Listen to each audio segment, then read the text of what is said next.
Hello everyone, this is Moses from Wilderness Cave, and we're going to do another behind the scene episode here. I'm going to try to make it quick as possible. We got a lot of stuff to get through.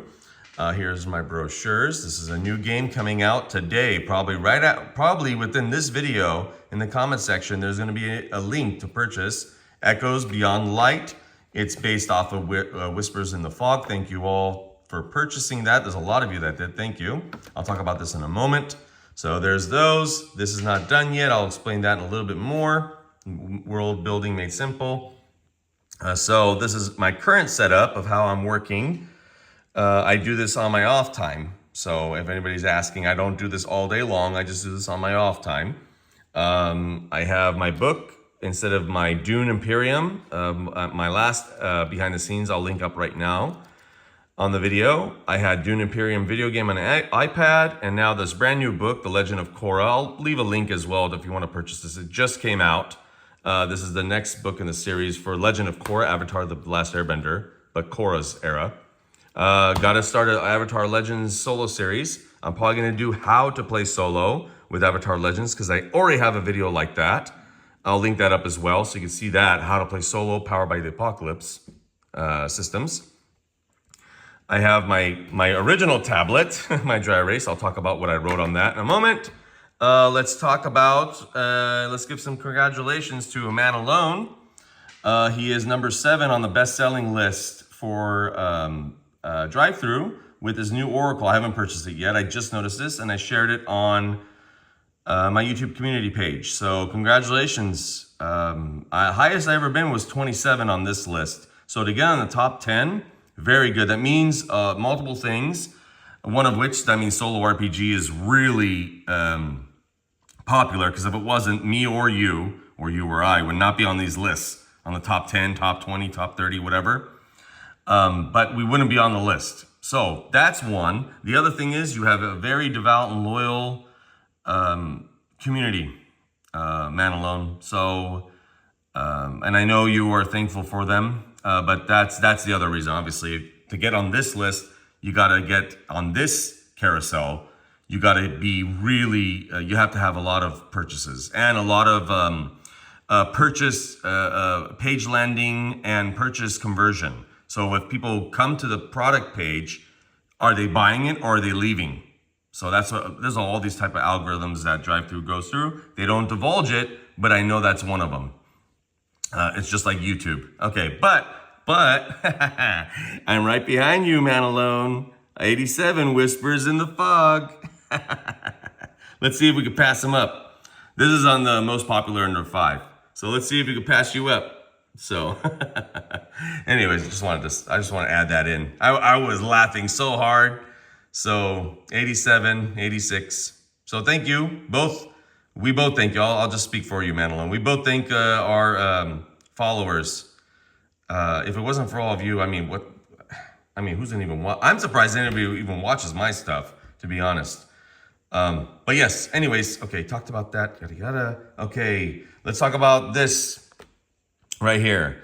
My original tablet. Okay, this is another brochure type. I'm hoping to be a brochure type solo role-playing game, okay? It's called Vow and Veins.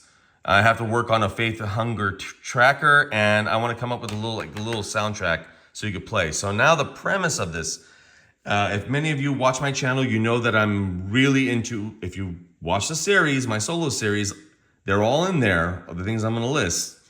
Dark magic, vampires, witch hunters, vampire hunters, vampires, they're all in there, because I'm big on that. Even my artwork tends to go that way, to the dark gothic kind of artwork, and that works well for graphite and charcoal pencils. If you don't want to color, go gothic or dark and grim. It'll pass, but it'll pass easily. But you also can try to do a rainbow. I don't know. I've never done a rainbow with pencil, like all shaded that way. Interesting. Maybe I'll do that one day. I wonder if that's possible. I wonder if anybody would even notice it's a rainbow. Okay, so let's go. Let me talk about this. Let me see where it's at. By the way, I shared it. Brindlewood is on the deal of the day. I like to share cool deal of the days. I check every day. And if it's something that interests me, I share it. If it doesn't interest me, I don't share it. Okay, so I don't bombard the YouTube community post too. Okay, so here is about vowels and veins. I changed it to where I'm gonna use jokers now. I think jokers is a really cool mechanic, so I'm gonna include jokers. So here's what it is, okay? A solo journaling game of devotion and damnation. A priest who hungers. Vows and veins. You were once a priest bound to holy vows. Now you are a vampire cursed to prey upon the living. You cling to your faith, yet hunger gnaws at your soul.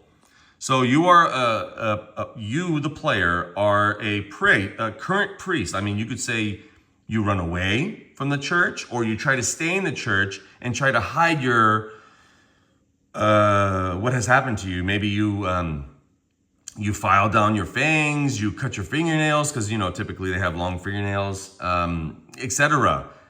But now you also, I'm gonna have it to where, this is not, by the way, this is notes. This is not the game, this is just notes. It's not gonna look like this, it's gonna look a lot better. So you choose your sacred vow. Sometimes you vow silence, you only speak in prayer.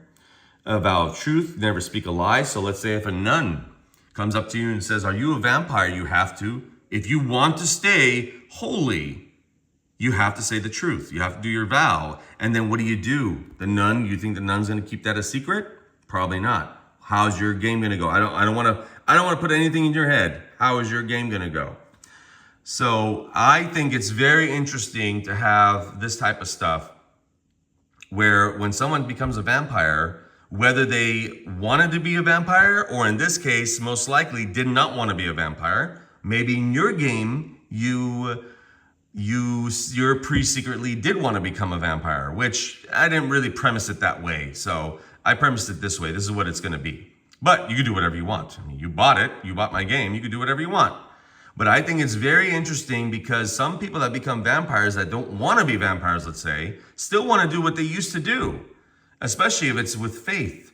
The artwork on here, I showed my family. My family's like, are you sure you're going to do this artwork? They said, it looks amazing. I'm not going to show it right now.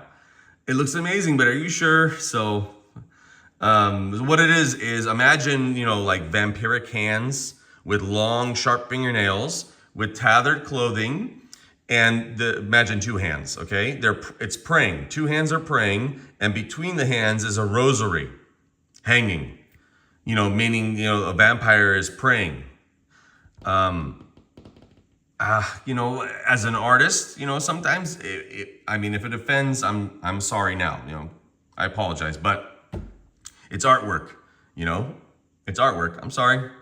I can't, I've seen a lot worse, but it ties into my game. A devout priest that became a vampire, that didn't want to be one and still wants to pray. Is his Lord, is his God still listening to him? Is it all a waste of time? Is he still going to end up in hell? Well, what's going to happen when all the nuns and everybody in the church die, of natural causes, but yet the priest is still alive and let's say relatively young. Let's say they were 50 years old. In your game, it could be a 25-year-old priest trying to become a priest. What is it? The College of, Divinity? Is that the college major for it? Or priesthood? And it's like, how are you still 25 years old? It's been 80 years now. And maybe it's in the future, or maybe it's current. And don't think of only the past. It could be where your priest got plastic surgery. I don't want to laugh, but to make them look different. So let's say everybody's aging, you're not. You say, okay, I retire now, or I go to another church. But what you're doing is you're going to get plastic surgery to look like a different person and come back as a different person. Really go into it. I'll do some play tests and all that. I'll do play tests with all my games, so that's the best way to promote it. But yeah, so that's gonna be vows and veins. I gotta work on it a little bit more, but it should be a brochure type, crossing my fingers. A nice little brochure, play the game, see how it goes. Okay, now let's see what else. Oh yeah, let me point this in. Because I'm getting glares. I had a poll, okay? Which question do you want me to answer in my next Soloist workshop behind the scenes video, okay? If I let this go, there's gonna be more voting. But what's happening is it's becoming ties a lot. So for time constraint, I'm just gonna answer the one that got voted the most. Even though the rest of these are really good questions, I want to keep these videos short. So, what's your favorite solo RPG moment that you've ever played? My favorite solo RPG moment that I have ever played was probably a few years ago. There's a long form, I'm talking long, everybody, since 1989, 1990, maybe 91, of a solo RPG campaign. What is that? 30 plus years? 35? Is it 35 years already? 34 years of playing Warhammer Fantasy Roleplay First Edition with First Edition rules, a little bit of homebrewing here and there, playing a solo role-playing game for decades. It's like an HBO series. People have loved, people have lost, people have gone to people's funerals, weddings, etc. It's just journal upon journal. It started with Trapper Keeper. If you guys remember that, put down Trapper Keeper in the comment section. Put Trapper Keeper in the comment section. But yeah, I have been playing that for decades. I was asked to, I shared this before, I was asked to share it, but I don't want, it's my go-to of, I need to relax and I play that game. It's for me. That campaign's mine. One day maybe I'll make it into a book. But it's like an HBO series. There's turmoil, treachery, war, law, whatever you can think of. A whole life of people, of families, etc.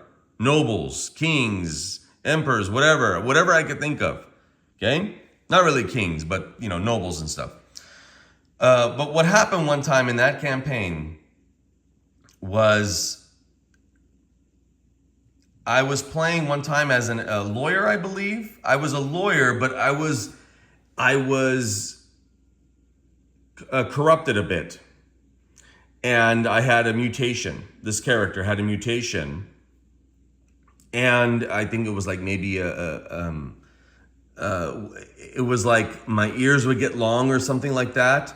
I think it happened around a few years ago that this happened. My ears would get long, like really long, like growing tentacles. And what this attorney would do, this lawyer would cut his ears into shape.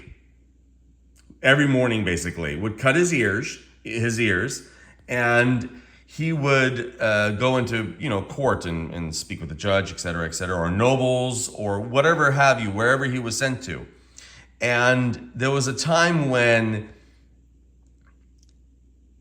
I was going to lose a big case. Yes, I was playing like a judge, jury, not jury, but a judge and all this kind of a whole courtroom, and I was gonna lose. The dice rolls were not with me at the time. Okay? And I was gonna lose, and I rolled exactly the number I needed to roll to save a young little girl that was accused of being a witch. And because they were gonna burn her in front of the courthouse immediately, they were gonna burn her alive. And I really didn't want that to go that way. And I'm like, there can't be a way for this. What was it? Didn't Trevor, I haven't watched it in a while, but Trevor had like a 91. I think it was his Ironsworn game. Like the last dice roll was a 91 or something. That's what happened with me. It was like, it needs to be this. It's so, if it doesn't get to this, like this little metric of a roll, it's not gonna work. And I forgot the number, but it landed on the number and I saved the little girl. I couldn't believe that it landed on the number exactly what I got. So that was the most favorite solo RPG moment that I've ever played, was that moment right there. I wish that was on camera.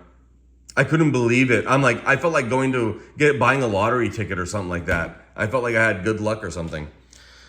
Let's see, Vows and Veins. I talked about Legend of Korra. I talked about Man Alone. I talked about my games that are coming up. This will be for sale soon. Probably right now. It'll be in the comment section. This as well. This needs some more work. When you purchase this, I really want it to be like Moses is sitting right here next to you, right here on this chair. When you buy this, it's like I'm helping guide you build worlds like I build them for the games that you have been watching all these years on my channel, all the worlds I'm building.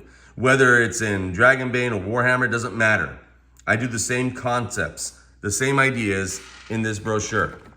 And that will be made available, I'm not too sure when, but of course I'm gonna make a video in the future when it is available. Okay, I think that's it. I think that's it. Yeah. Well, on second thought, let me show you what I got for the beginning of Warhammer Fantasy Roleplay and Mystic Warriors, my system, Season 2, Episode 2. A lot of you have been waiting, so I've been working on it. Here's the intro.